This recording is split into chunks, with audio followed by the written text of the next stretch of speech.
It's that time again. Shift your thinking Tuesdays. Happy Tuesday, beautiful souls, wherever you are on this phenomenal planet. So here's what's interesting for those of you who check me out on Instagram. I was playing with their new story highlights, and I don't know how to do the live because it wants to archive my last post that I was messing around with last night.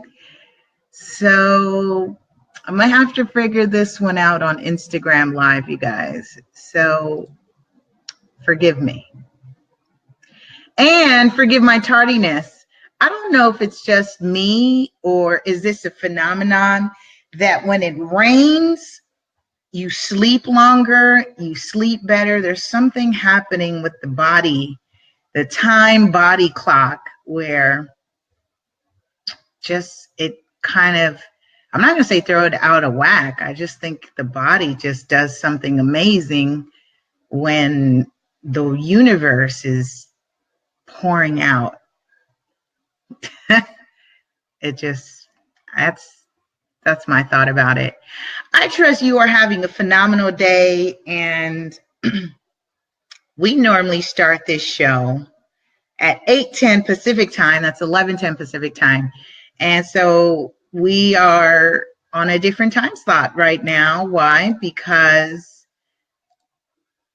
I was a little bit comfortable in my bed and woke up to learn that it was raining. So that's pretty nice. If you are tuning in for the first time, welcome to Shift Your Thinking Tuesdays, where we are transforming our inner experience to a phenomenal outer experience for 13 minutes of your time. And I notice my camera's got my head chopped off just a little bit. There we go. I feel a lot better. And we are continuing our series from Dean Del Sesto's book, Shift Your Thinking, 200 Ways to Improve Your Life. Dean Del Sesto is the author. And I have a couple books that I still can give away. And so be sure to connect, build, and share. I've replaced the subscribe, like, and share to connect, build, and share, because it's not really followers that I'm looking for. It's real people I'm looking to connect with. So if you are that person who wants to connect with me, feel free to add me as a friend, drop in my DM, and I respond. It is me. It's not an automated message. And I respond and say thank you, and I provide my contact number so that I can see how I can be an added value and how we can connect, build, and share together. Because for me, that's the ultimate goal with social media. We went from 4 degrees to 3 degrees, 2 degrees to now the more I do the connect, build, and share, I now see we are at 1 degree separation. So as of today, I'm going to say that we are at 1 degree separation from knowing one another. I think that's phenomenal. So that's the plus side for me with utilizing social media and really with leveraging social media. So those of you who are not familiar with your girl, Lisa Porto, super agent, the one, the only, the original. And I don't say that in fluff and puff. I actually do hold that federally registered trademark for my designation, super agent. And I'm calling this segment, STUpervisors. STUpervisors. I know we all know some STUpervisors. Are you yourself a STUpervisor sometimes? So if you're following along in the book, this is the section where Dean says delegation is the art of moving people from have to want to. Delegation is the art. So you can see why I call this STUpervisor, because some people are in those positions of authority and are just running amok and not really necessarily know how to move people. So he says effective delegation is progress multiplied. Man, that's powerful. Effective delegation is progress multiplied. I really like that. Without effective delegation, a leader's ability to get things done is diminished. Their capacity to make progress, that of a single human. Without the ability to expand innovation, my favorite words, through others, we'd likely be riding in horse-drawn carriages today if they were still around. The carriages, that is. And I just want to do some logistics real quick as I'm on. I want to make sure I share this to my timeline. And be sure when you catch this on the replay, go ahead and hit that share button so somebody could transform their inner experience to a phenomenal outer experience. Because guess what? You are consciously creating your experience, your reality, whether you realize it or not. You are magnetizing, law of vibration, law of frequency. You are magnetizing that to yourself. So I'm just here to just lovingly remind you, or lovingly say, yeah, the onus is on you to transform your own life, right? The onus is on you to transform your own life. Delegation is often misunderstood. People in positions of authority rarely spend time analyzing the effectiveness or heart of their delegation, let alone the three kinds of motivation it creates. Three kinds of motivation it creates. One, reluctant, mute, or inspired. And that's interesting. I got to make sure I take note on that. Based on a couple of decades as a business consultant, the author says, I'd say that most delegation is missing the inspiration component. Gosh, these are all like my favorite high frequency words. Inspiration component, adding just another task to someone's already long to-do list. He says that most delegation is missing the inspiration component, and it's often received by someone else who you are delegating that task to as someone else, as something else to do, another to do. I can see that. One, on top of that, most delegations are set up to lose because we're so caught up in urgency. We don't deliver the little extras needed to set the other person up to win. I like that. Let's build on there. Because he says most delegations are set up to lose because we're so caught up in urgency. We don't deliver the little extras needed to set the other person up to win. We did a segment, and forgive me, my lips feel, it's a little frosty here in Southern California. So my lips feel a little chapped. But here's what's interesting about that. We did an episode, if you recall, and if you're new, check out the archives on YouTube at LA Super Agent. And guess what? I'm available on radio podcasts everywhere. Just check in under my name, Lisa Puerto, Ready, Set, Real Estate, or Super Agent. And you can check out the archive because we talked about time. We talked about this is all forms of effective communication. And as he talks about trying to delegate something with a sense of urgency, you're setting someone up to fail. I can recall when we talked about in one of the last episodes and giving someone a heads up and just saying, hey, give me 5 minutes, 3 minutes. Oh, that was the ASAP. ASAP is not a commitment. I really love that one. So I'm applying that. I actually don't use that word as much, or even if I do, I self-correct and I put an expectation of time, a date and a time, expectation of time of delivery.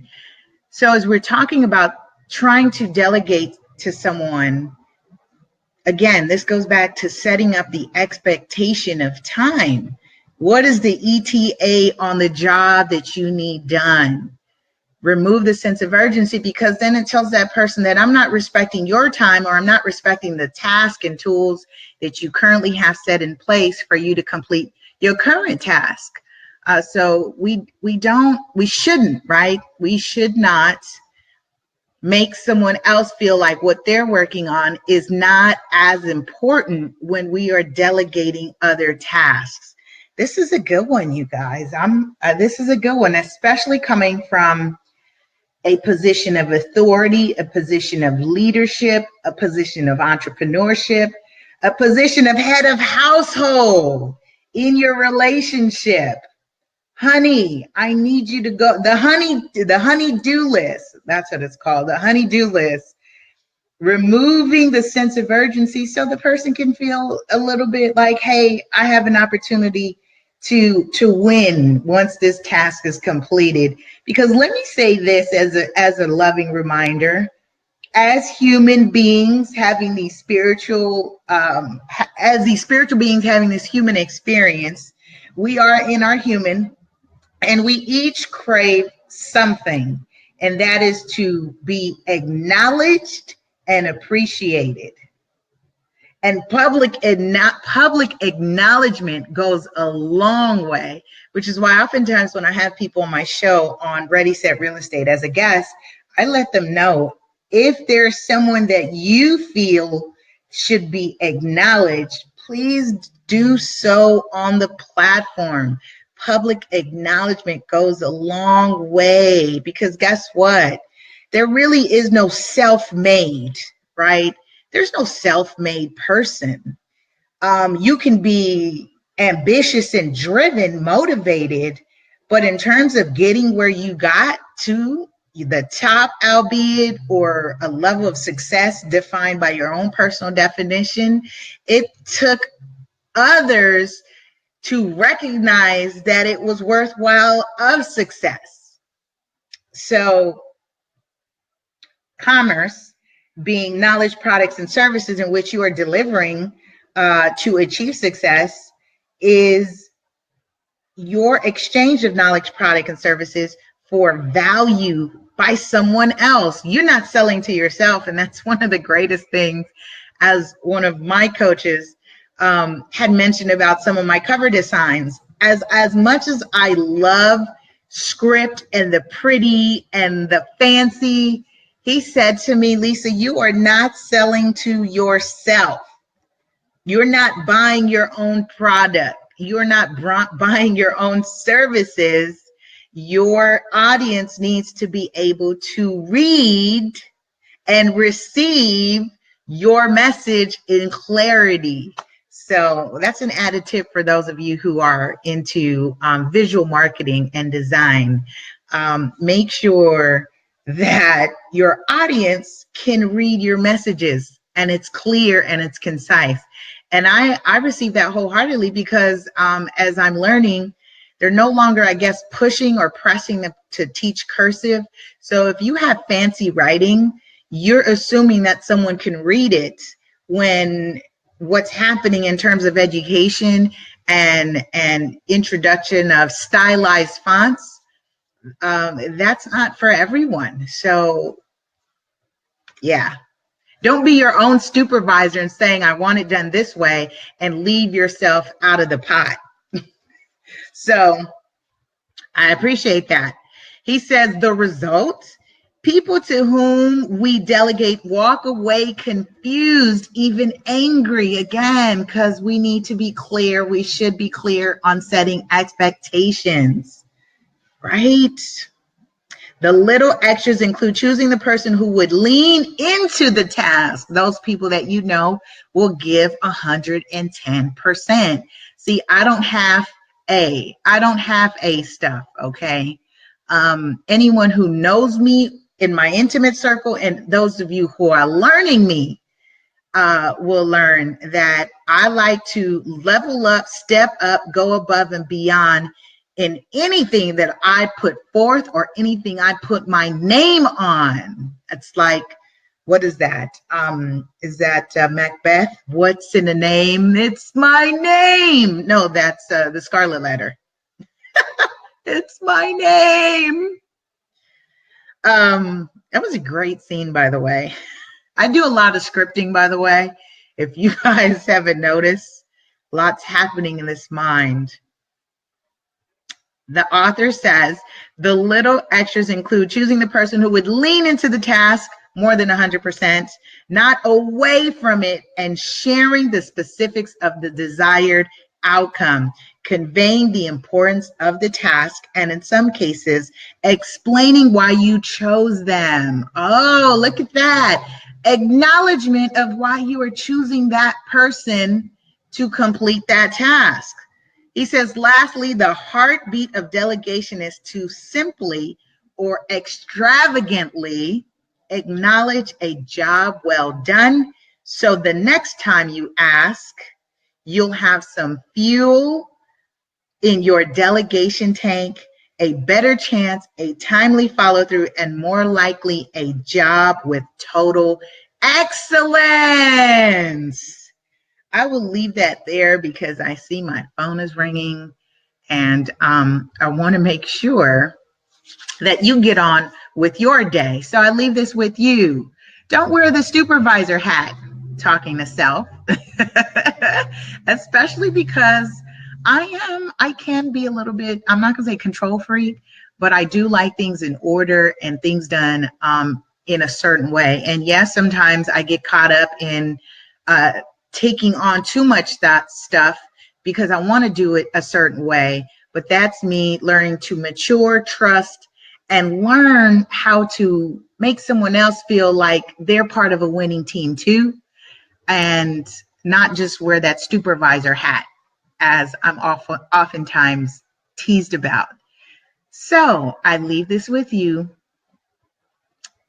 Who can you delegate a task to and make them feel armed, equipped, and empowered? Listen to that they can feel armed, equipped, and empowered. I'm not aggressive, I'm equipped.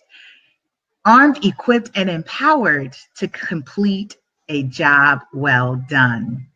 Be sure to connect, build, and share, you guys, at lasuperagent on all the social media, Facebook, YouTube, Instagram, Twitter, and YouTube. And again, I'm available on all radio podcasts, anywhere and everywhere podcasts available.